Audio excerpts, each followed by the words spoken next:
Ya, kami masih di segmen Sehat di Tengah Pandemi. Langsung kami akan menjawab line telepon interaktif. Kami dengarkan dulu atau terima dulu line teleponnya. Dr. Emma Agustini yang masih bersama kami, spesialis THT, nanti akan menjawab semua pertanyaannya. Yang pertama, saya ingin menuju ke Sorong, Papua Barat. Waduh, terima kasih sudah hadir di Sapa Indonesia Pagi. Pak Agus, selamat pagi Pak. Selamat pagi Mas Bayu. Ya, Dokter. Apa kabar Sorong? Ya, pagi. Alhamdulillah baik, sehat. Ya, oke.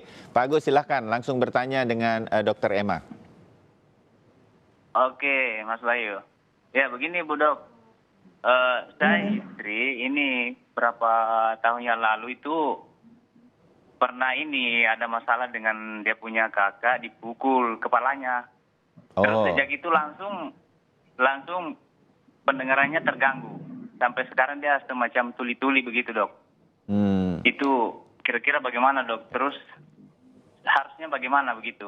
Keluhannya selain apa? Jadi sebelah kiri atau sebelah kanan atau dua-duanya?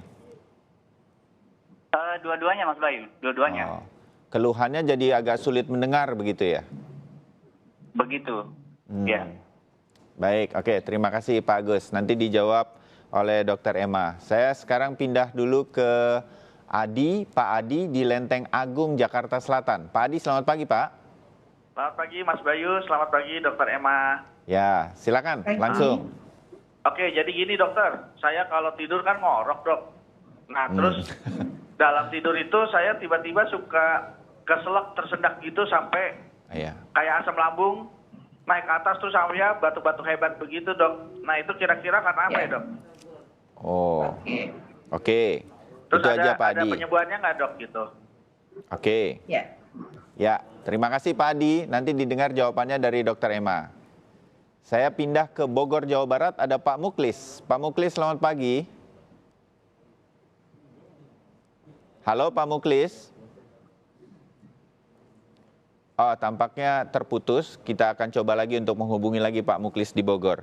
Baik, Dr. Emma, kita jawab dulu ya pertanyaan yang sudah ada. Dari Pak Agus di Sorong, istrinya tadi sempat dipukul begitu.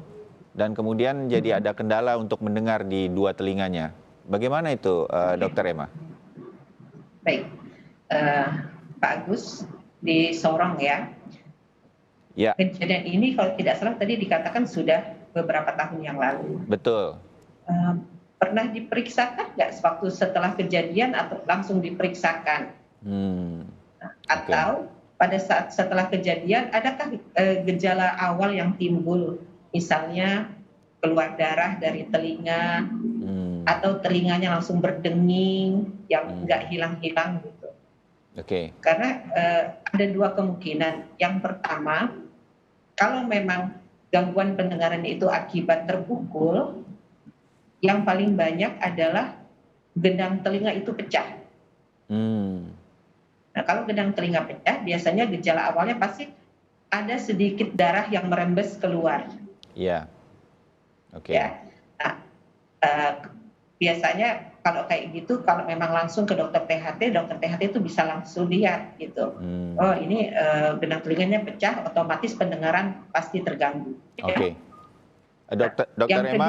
Dokter Emma, ini kami diberitahu bahwa tadi ketika menerima telepon dari Pak Agus, yang keluhannya itu yang kemudian disampaikan seperti Dokter Emma duga betul adalah itu suka mendengung ya. Jadi sampai sekarang itu suka mendengung. Dan belum pernah memang diperiksa ke THT. Nah itu kenapa dok? Jadi? Karena kan kalau sampai gendang telinganya pecah, otomatis tidak ada lagi penghalang antara dunia luar dengan telinga bagian tengah sampai ke dalam.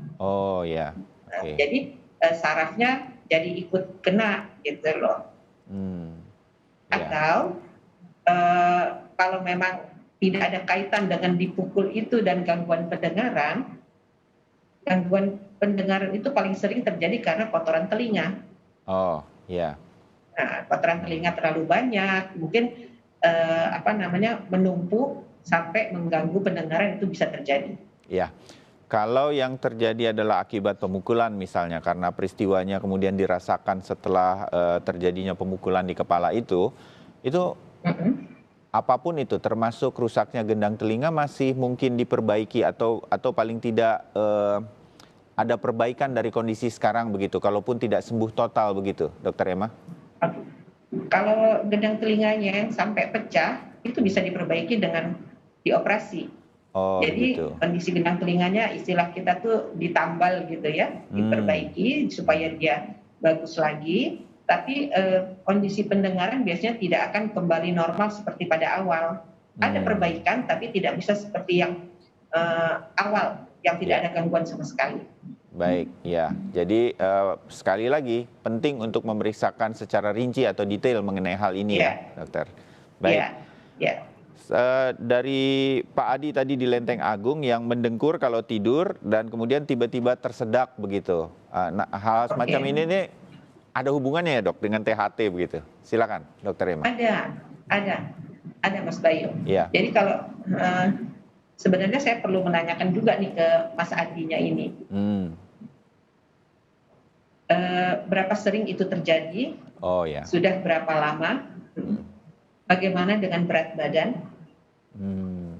Ya. Karena kalau kita tidur mendengkur, banyak faktor yang mempengaruhi, ya.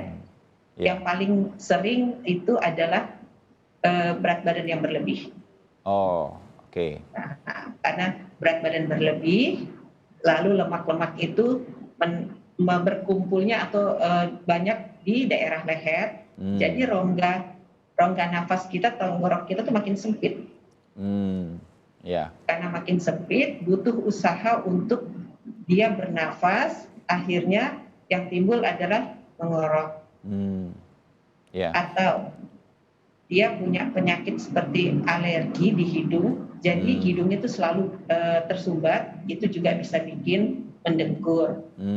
Amandel yang besar sampai menutupi jalan nafas, itu bisa bikin mendengkur. Langit-langit mulutnya tidak fleksibel atau kurang lentur, itu juga bisa bikin mendengkur. Jadi banyak faktor, Mas Bayu. Iya. Dan saya pernah dengar bahwa kemudian ada terapi untuk menghilangkan mendengkur ini di sebuah rumah sakit begitu. Itu memang bisa hilang sebetulnya, Dokter Emma? Bisa, bisa. Tapi gini, bisa, cuma kita harus melihat ini kausanya apa, penyebabnya apa. Apa penyebab utamanya? Oke. Iya, penyebab utamanya apa. Kalau pada satu pasien itu berat badannya berlebih, amandelnya membesar, terus dia ada alergi hidung, kita tidak akan menyarankan untuk operasi amandel kalau berat badannya tidak diturunkan. Oke. Mendengkur seperti apa yang menurut Dokter Emma yang dialami oleh seseorang begitu, baik laki atau perempuan, yang kemudian harus diperiksakan ke THT minimal karena mungkin ada bahaya misalnya. Saya pernah mendengar apnea begitu kan berbahaya karena kita bisa tertutup jalan napasnya ketika tertidur ya, Dokter Emma? Iya, sleep apnea namanya. Sleep apnea itu kalau misalnya seperti yang Mas Adi ceritakan tadi bahwa dia tidur tiba-tiba seperti tersedak terus batuk-batuk sampai harus bangun. Nah itu salah satu istilah kita episode sleep apnea. Oke.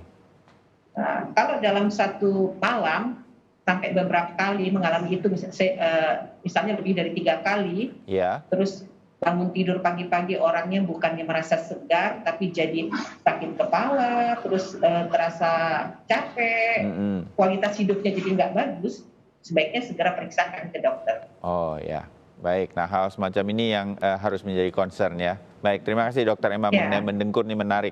Satu pertanyaan tadi dari Pak Muklis, kita coba hubungi lagi. Pak Muklis di Bogor, selamat pagi. Halo Pak Muklis. Selamat pagi Pak. Akhirnya nyambung juga nih ya. Pak Muklis silakan langsung, Dokter Emma sudah menunggu. Iya Pak. Ya. Pak Muklis silakan. Ya, Assalamualaikum Bu. Saya sudah 2 tahun menderita tinnitus, tenggorokan, telinga gatal-gatal, tenggorokan gatal. Jalan keluarnya bagaimana supaya sembuh? Oke, tidak begitu terdengar jelas, tapi mudah-mudahan ya ada penyakit sinus Dokter Emma, sudah 2 tahun ini, tenggorokannya gatal-gatal terus seperti tidak sembuh-sembuh begitu. Nah, apa yang kemudian harus dilakukan karena sinusnya tidak sembuh-sembuh ini? Dokter Emma mungkin ada saran dari mendengar ini saja? Oke, minim sekali ya, informasinya minim, tapi coba ya. Begini, sinusitis atau radang sinus itu bisa 2 penyebabnya. Yang pertama memang karena ada bakteri yang masuk atau karena alergi. Alergi yang berkepanjangan, alergi hidung yang berkepanjang itu akan dapat menyebabkan sinusitis. Ya. Nah, salah satu gejala sinusitis itu adalah berlebihnya lendir yang di hidung. Kadang lendir ini bisa keluar lewat depan atau dia lari ke belakang. Ke tenggorok. Nah, kalau ke tenggorok kita sebut post nasal drip. Ini memang biasanya pasien akan mengeluhkan gejala tenggorok yang gatal atau kadang-kadang terasa kering. Gitu. Jadi bagaimana penanganannya harus kita periksa dengan teliti. Ini basicnya apa? Ya, pemeriksaannya antara lain yang memang harus ke dokter. Mungkin biasanya dokter akan meneropong atau mengendoskopi hidung, dilihat kondisi hidung di dalam bagaimana. Kalau masih butuh informasi lebih lanjut, biasanya akan disarankan untuk di ronsen atau di CT scan hidungnya dan seluruh sinusnya. Nah, setelah itu baru kita bisa menentukan terus program selanjutnya untuk mengatasinya seperti apa. Ya, baik. Yang penting sinus ini sebetulnya bisa diatasi sebenarnya ya dok ya? Bisa. Baik. Dr. Emma Agustini, terima kasih. Kita banyak mendengarkan wawasan dari Dr. Emma berkaitan dengan apa yang terjadi di THT kita, telinga, hidung, dan tenggorokan. Dr. Emma, terima kasih waktunya. Selamat bertugas lagi. Salam sehat untuk seluruh teman-teman.